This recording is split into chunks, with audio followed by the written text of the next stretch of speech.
Hello friends, Senthur food ப்ராடக்ட்டில் வந்து இன்றைக்கி வந்து readymade idli dosa mix free mix செய்ய போகிறோம். அதுக்கு பாருங்கள், இட்லி அரிசி வாங்கி கழுவி ஊற வச்சுருக்கேன். உளுந்து அதே மாதிரி கழுவி நல்லா ஊற வச்சுருக்கேன்.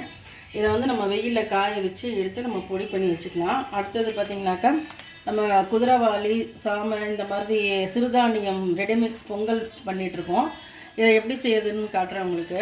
இதை பார்த்திங்கனாக்கா இதுலேயே எல்லாமே வச்சுருப்போம். நம்ம பாசிப்பருப்பு, இது மிளகு, ஜீரகம், கருவேப்பிலை எல்லாமே இருக்குது. இப்போ இந்த டம்ளரில் வந்து நம்ம ஒரு டம்ளர் வந்து நம்ம போடுறோம்.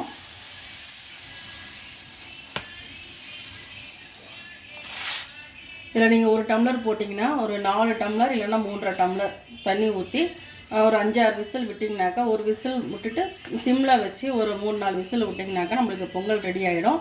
இறக்கி வச்சு நம்ம நெய் மட்டும் ஊற்றினா போதும். பரிமாறி சாம்பார் இல்லைனா சட்னி வச்சு நம்ம பரிமாறிக்கலாம். இது எப்படி செய்யலான்னு பார்க்கலாம்.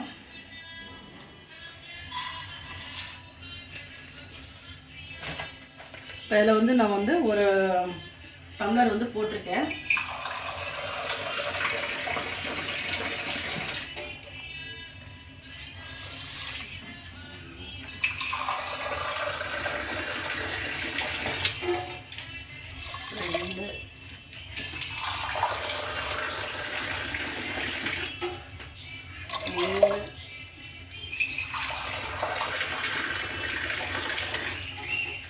இப்போ இதில் 4 டம்ளர் போட்டிருக்கேன். போட்டு நம்ம 4-5 விசில் விட்டு எடுத்துக்கலாம். உப்பு மட்டும் நான் கம்மியாக போட்டிருக்கேன். உங்களுக்கு வேணும்னா நீங்கள் செக் பண்ணி பார்த்துட்டு உப்பு போட்டுக்கோங்க. இப்போ பாருங்கள், குக்கர் வந்து ஓப்பன் பண்ணிட்டேன். இப்போ நான் ஒரு டம்ளருக்கு ஒரு 4 டம்ளர் வச்சிங்கனாவே நல்லா குழக்குலான்னு வந்துடும். கொஞ்சம் தண்ணியாக இருந்தாலும் அது கெட்டியாகிடும் ஆறுனதுக்கப்புறம். இதில் நெய் நீங்கள் ஊற்றிட்டு பரிமாறலாம். சாம்பார் சட்னி எதுக்கு வேணாலும் நல்லாயிருக்கும். இந்த மாதிரி இதில் வந்து குதிரைவாலி இருக்குது, சாமை இருக்குது, எல்லாவோட சிறுதானியம் பொங்கலும் ரெடிமிக்ஸ் இருக்குது. உங்களுக்கு யாருக்காவது வேணும்னாக்கா வாட்ஸ்அப்பில் ஆர்டர் கொடுங்க. தேங்க்யூ.